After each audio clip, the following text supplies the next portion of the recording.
Welcome back to Business Talk here on businesstech.co.za. Today we're diving into a partnership that merges the precision of legal finance with the innovation of alternative asset investing and perhaps just a touch of British sophistication and Cape Town grit to keep things interesting.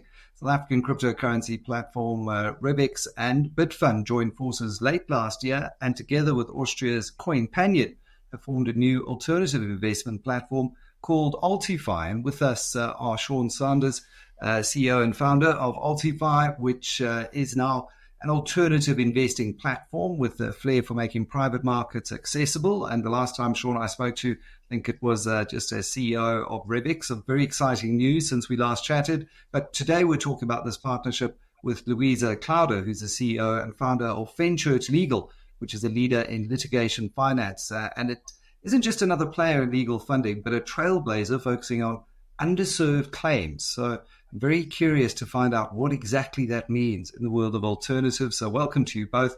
Louisa, with that, maybe you could just start by giving us a quick intro to Fenchurch Legal. What motivated you to establish the company and what sets it apart in the world of litigation finance? Yes, of course. Thank you very much, Michael. Lovely to be here. So we are Fenchurch Legal are a specialist litigation finance company. We provide disbursement funding to UK law firms by funding high volume, small ticket legal claims, on average about £3,000 per case.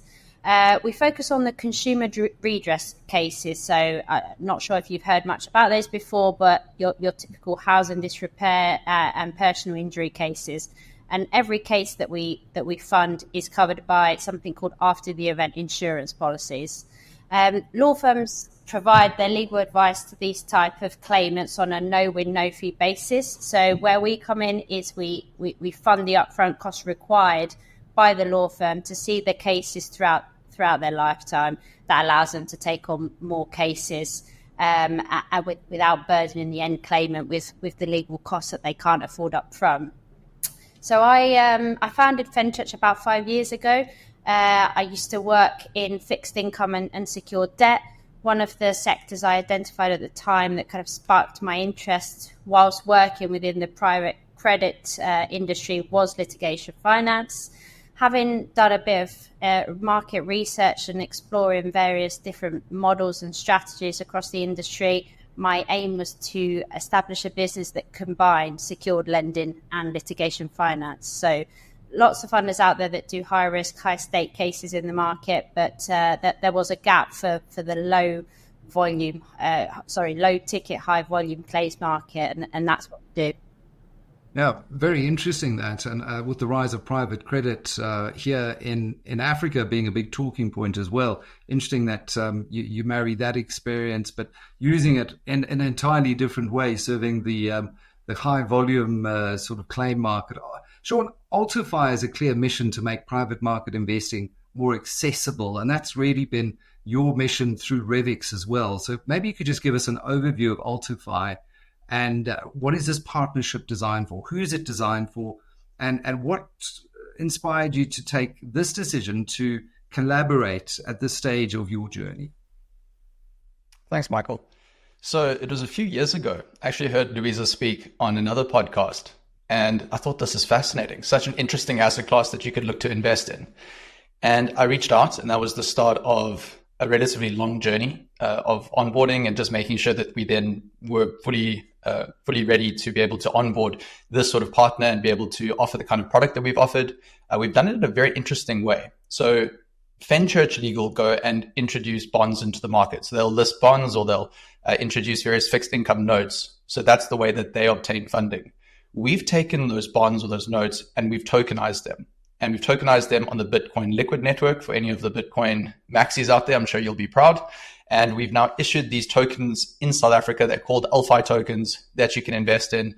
And you've effectively taken this off-chain world, so the traditional finance investing world, and you've now moved it on-chain. So the entire investment process is now sitting on-chain. And what this really allows us to do is to offer smaller investment tickets. So customers can come along to the Altify platform in South Africa, and you can invest with a starting amount of 1,800 Rand. It's the equivalent of $100. And what we're looking to do over time is to also introduce liquidity. so that customers can actually sell out of their investments with just 14 days notice. And this is something that we offer today, and we want to continue to offer in the future. And our mission really at Altify is we want to make alternative investments far more accessible than what they've been. When I speak about private credit or private equity or venture capital or real estate, most people kind of look at me like, what on earth are you talking about? But I geek out about these areas because if you look at the sort of the top 1%, the wealthiest individuals are investing aggressively in these asset classes. And over the last decade, their allocation to alternative investments have increased year on year. So it's the asset class that is, or the set of asset classes that have been outperforming. And what Louisa's built with Fenchurch Legal, I mean, after we dived into this a bit more, it's one of the most interesting investments out there from a diversification standpoint. So you're getting better diversification than arguably any other investment that I've personally seen over the last decade, because legal claims are completely separate from your traditional markets, right? So it doesn't matter if Trump won or Trump lost or anything happens locally in the South African market, the legal system continues to chug along, and you're effectively funding law firms within that legal system. So the diversification benefit is certainly there. And then on the other side, an 11% US dollar yield is something that you don't find all that often. And I think this is a point that Louisa will get into shortly. But this is a space that's really underserved by traditional banks. And it's the reason that the likes of Fenchurch Legal exist and is able to sort of plug this gap. So we're able to pass that yield directly on to Altify investors. So the token holders, the ALFI token holders, are able to earn that yield, which is something that we're very proud of. Yeah, and I think solving for a key constraint, and that's liquidity as well when it comes to private markets. We need to have another chat someday, Sean, about how we solve for infrastructure and impact investing within that space. But I'm not going to digress today. Louisa, coming back to the Fenchurch Legal story and your growth journey, I mean, that 11% US dollar yield is certainly unmatched in our market. So maybe you could share some insights into your growth journey and some of the key milestones that you've enjoyed along the way. Yeah, I mean, we're quite fortunate to have the margin in our loans we provide to our law firms to be able to, I guess, onward pass that yield to investors, which we're obviously happy to do.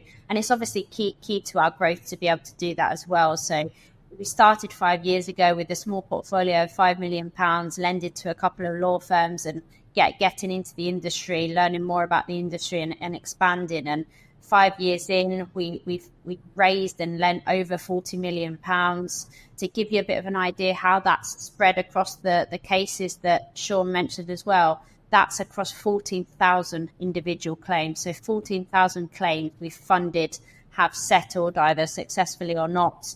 The end claimants have had their damages and returns back. The law firm has made their money. We've made our money and passed the yield to our investors. So to put that in a bit of perspective, the diversification is huge. So yeah, great success, great growth. The last couple of years have been steady. We've been gearing up to scale the business. We've had over 20 million already raised and repaid back to investors, with the rest still working. We're currently at about £25 million loan book, and we've got big goals for the next 2 years. How are those loans secured? I mean, if you're lending to the firms who are taking the work on risk, maybe you could just share a little bit more for someone who's never heard of this asset class about the kind of risk that you take on, and obviously demand a premium for taking on that risk. How is this secured? What happens if the law firm doesn't win the claim and they've got to then repay you? Yes, yeah, of course. I mean, we start with onboarding and underwriting the law firm itself, because that is ultimately the entity that takes the money on. So it conducts enhanced due diligence on the law firm itself. And once they qualify, we offer them a limited revolving credit facility that's derived based on their operational and financial strength. We structure those facilities with fixed fees and pre-agreed interest rates that align with the case timelines. And then what we do is we provide them with disbursement funding on a case-by-case basis through a portfolio level revolving facility weekly drawdowns, allowing them to basically take on a lot more and simplify the administration. So we've got the top facility, and then each case that they want funded is treated as an individual loan. So they might have a credit facility of £1 million, for example, but they can draw lots of £3,000 loans down against each case that they want to fund. So they'll go away, do what they need to do, and then the case will have one of two outcomes. It will either settle successfully, in which case the defendant covers all the costs and disbursements, and that money is used to repay our loan.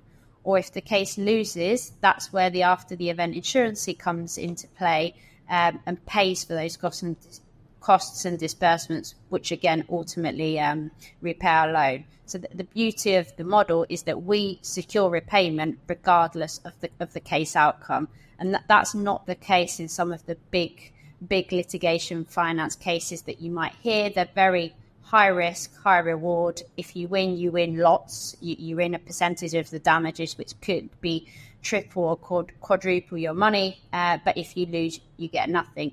And then a nice private equity plays that people can do. But what we've done is try to make this as secure as possible. Binary option, you always get repaid regardless of the outcome, but obviously for a little bit less. So that's, I guess, how we structure the facilities, but we actually take a fixed charge and assignment over the proceeds of the individual case and the insurance policy. So we've got security over that to make sure that whatever cash is received comes to us to repay our loan first. But we go one step further, and we then secure the law firm assets as a whole. So we take fixed charge debentures over the law firm assets, and we also take personal guarantees from the shareholders, because we want the people running the firms to be equally as invested in this process as we do.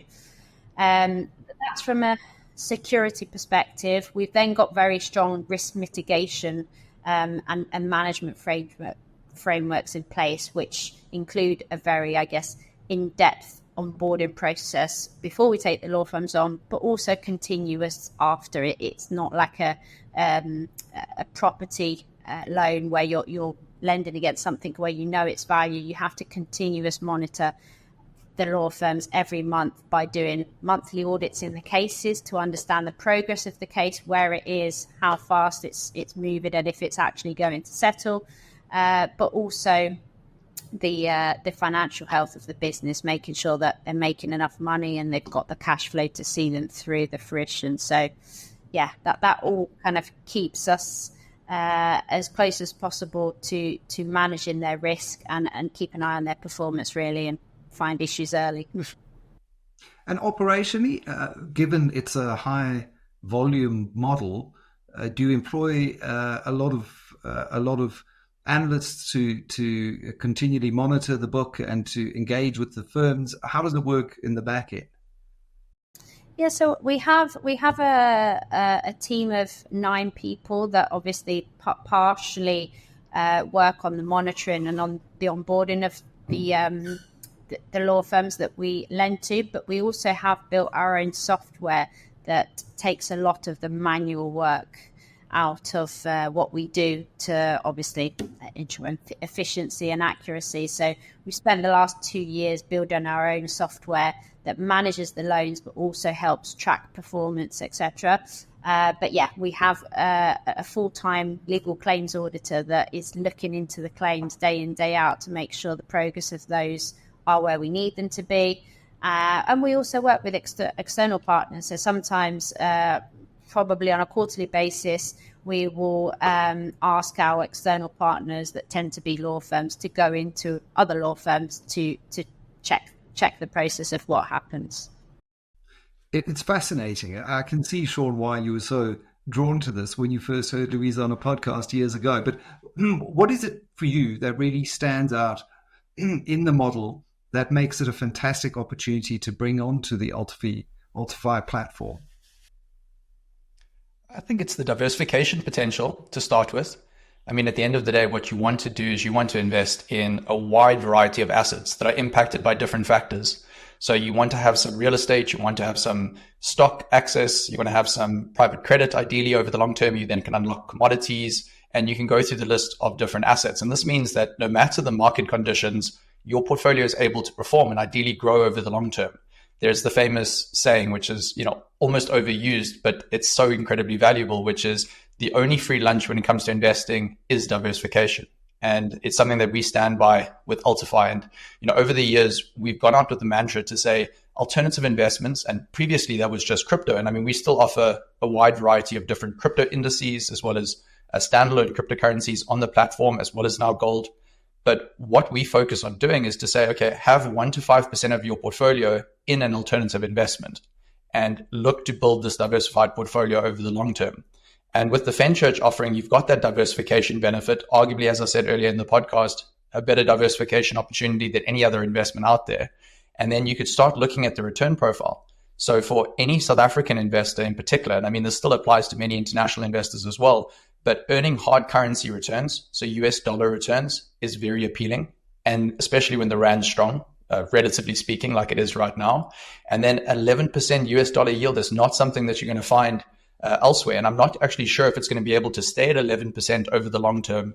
And I think Louisa would probably be in a better position to be able to answer this, because as you see more demand for the product, right, you should expect to see yields then decline. And maybe that happens in a couple of months, maybe that happens in a couple of years, but I think that is what will land up happening over the longer term.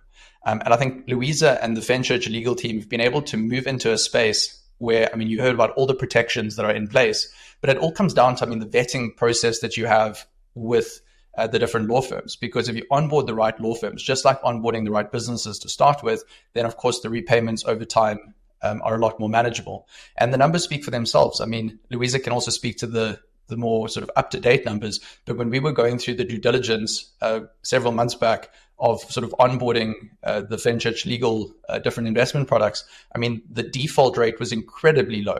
And I mean, certainly significantly lower than what you would see with, sort of any of your major banks out there. So that also gives us a lot of comfort that these products can be launched on the platform and that we can have investors, and in particular retail investors, invest in these products over the long term. It's our job to, of course, do suitability checks. So we make sure that the customers that come along that are investing with us are capable and able to do so. But the idea for us really is we want customers to start small, to invest with perhaps even $100 to start with, or the equivalent of $100 to start with, so 1,800 Rand.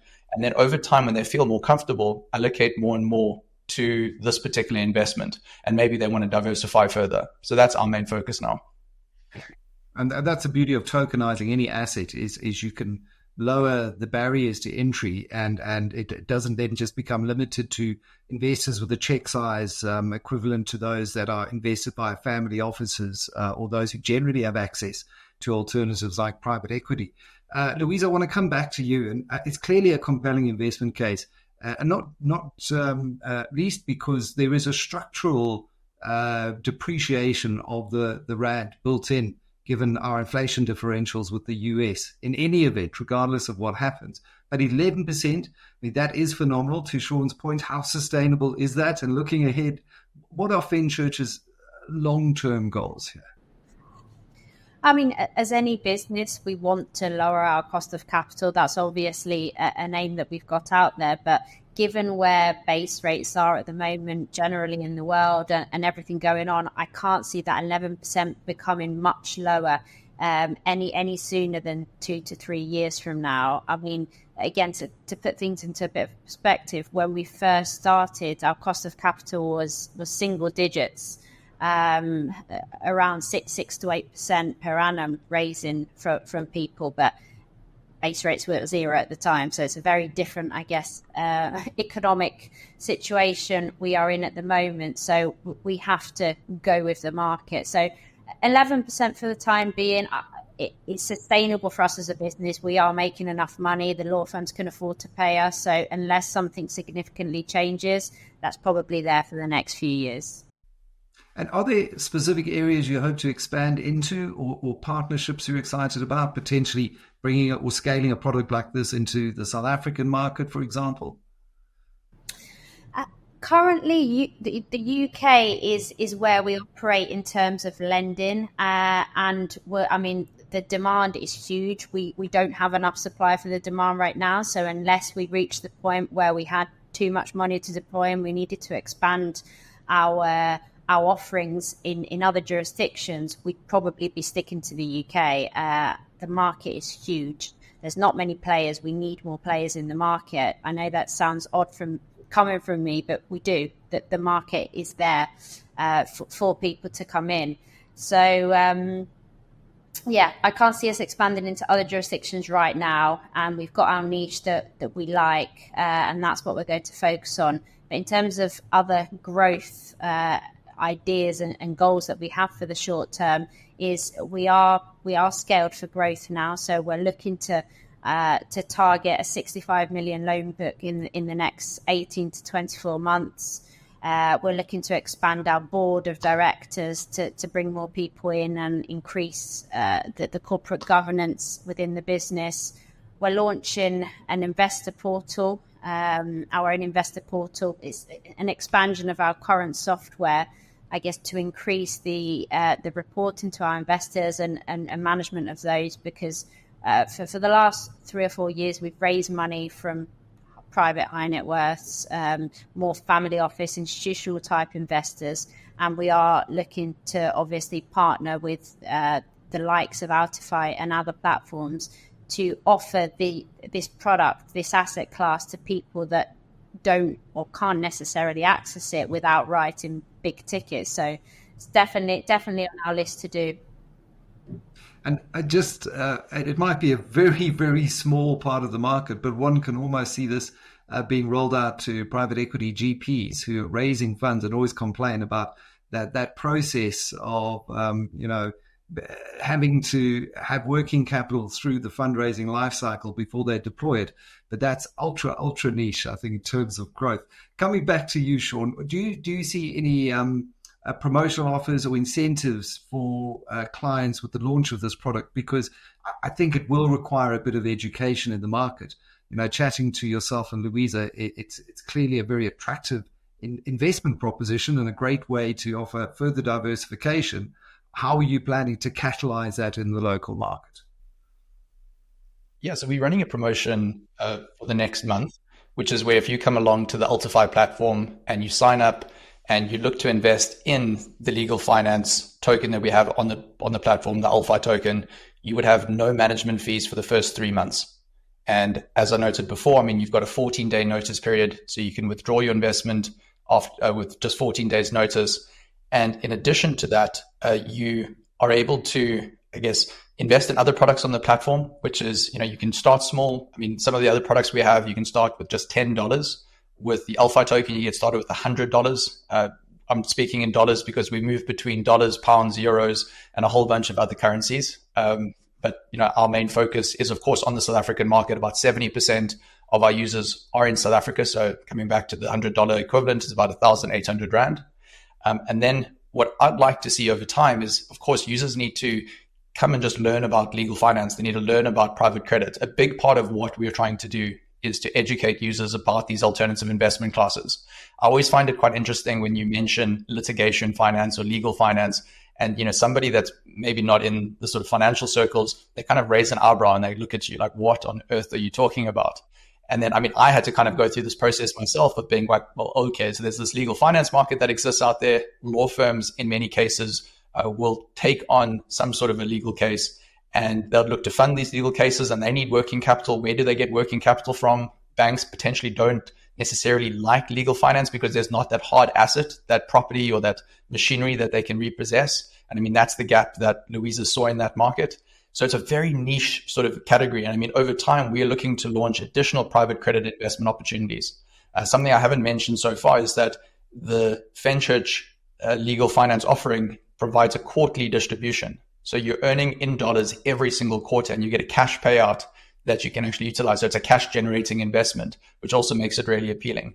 But over the long term, our goal is to now launch additional alternative investments. But for the next 3 to 6 months, our main focus is on educating our customers around legal finance.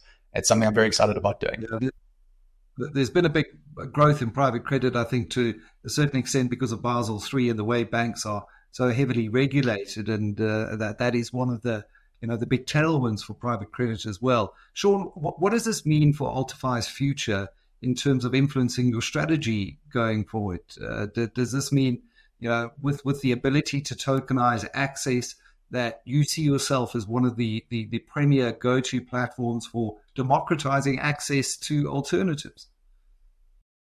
That's exactly what we're focused on. So if you think about alternative investments, we want you to think of Altify. I mean, the name Altify is a play on alternatives and diversify. If you're wanting to invest in traditional securities, we're not going to be your platform. But if you're wanting to enter this world of alternative investments and dip your toe in the water and go on a journey with us, because it starts with you going, okay, what is private credit? What is legal finance? 1 year down the line, all of a sudden you've learned a lot about these different asset categories, and now you're learning about private equity or venture capital.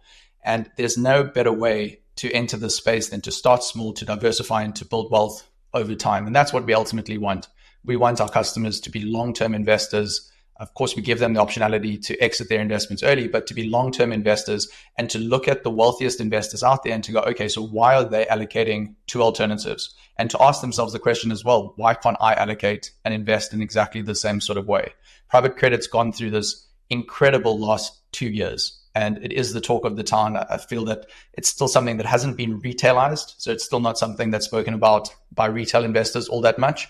But my hypothesis, and I guess from a strategic standpoint with Altify, is that we will see the change in private credit. We will see it be more retailized. You're seeing the likes of State Street, BlackRock, etc. They're moving aggressively into the space to launch private credit ETFs. There's already private equity ETFs that exist. So the private markets are going to become more public in some instances. There's a discussion around whether or not that actually makes sense, given that they're private market assets. But I mean, these opportunities, I think, will become more prevalent. And I'm hoping that if you fast forward 5 or 10 years, you'll see a significantly larger portion of your everyday person's portfolio sitting in alternatives, rather than right now sitting predominantly in stocks and bonds. Yeah, with that concentration risk. And Louisa, coming back to legal finance, I think for anyone who also wants to understand it, just go watch Aaron Brockovich. But how do you both see the legal finance sector evolving in the next few years? And, from your vantage point, do you see particular areas within the legal finance niche that excite you? Yeah, definitely. I mean, the UK at the moment is the largest litigation finance market within Europe, and over the past few years has grown significantly. So that standalone, I think, shows that it's attracting a lot more investor appetite. A lot more law firms are open to the idea of taking external financing to actually grow their businesses rather than be stranded by those cash flow constraints. So it's definitely something that's opening up, growing, becoming more attractive. There's players entering into the market, which is great for the industry because, as I mentioned earlier, the demand is there. In our niche, we go through phases of different case types evolving. So as I mentioned earlier, we do the small ticket claims like housing disrepair or personal injury cases. You might have heard of the PPI claims years ago that were massive. Every kind of 3 to 5 years, if you like, there's a new cycle of different case types that are coming into the market. We've got the PCP cases, missold car finance contracts, business energy, secret commission contracts. All these things take time to evolve because you need to set a legal precedent in the market. You need some of the big players to go out there, win a few cases for everybody else to kind of follow on that. So we see a lot of cases evolving and want to start funding them once they've got a very, I guess, strong legal precedent in the market. So that's growing massively and lots more cases coming into our small niche. Yeah, and just on the transparency and trust questions, I'm sure you must get asked all the time, what are the fees? What are the management fees? Is that 11% net of fees? What is the total cost here? Yeah, so the 11%, well, I'll jump in here, Louisa, and then hand over to you. On the Altify platform, it's 11% gross of fees. So there's a 0.55% management fee that is levied on an annual basis, and that actually is levied when there are distributions. That 11%, though, is after all of Fenchurch Legal's fees. So they'll deduct their fees effectively before any distributions are passed along to Altify customers. Sorry, Louisa, back to you. No, I was going to say exactly the same. Yeah, I'm sure. But still hugely compelling, 10.5% dollar return in the South African market. There's just nothing like that. And you're getting your diversification at the same time. And you're having that currency hedge, the global exposure, all of the good things we've discussed. Sure, maybe just lastly, any big learnings or challenges in bringing this partnership to market so far? Well, I think you've got the South African challenge, which is exchange controls. I think that's a major challenge for trying to introduce international investment products into the South African market. So that's one big challenge that will need to be addressed better over time. I think the fact that you've got now regulation in South Africa for security tokenization, that's a big step forward. It's something that you don't have in the likes of the United States. The UK has been more progressive in this particular area as well. So we're excited to be able to lean into more tokenized projects. And the demand that we're seeing from various alternative investment partners has been absolutely phenomenal. So people want to be able to engage with the retail audience, and they can see the value in having their sort of offering on an Altify platform or similar sort of setup. And I think, the big thing for me, and I think this is a big thing for the whole entire Altify team, which is really just start considering alternatives as a bigger part of your portfolio and start small, look at diversifying your portfolio and do so in a way that doesn't make you feel stressed. Because I think one of the worst things to do is when you make an investment and then you're going to bed at night worrying about this particular investment. You ultimately want to have a portfolio where no single investment is causing that sort of stress.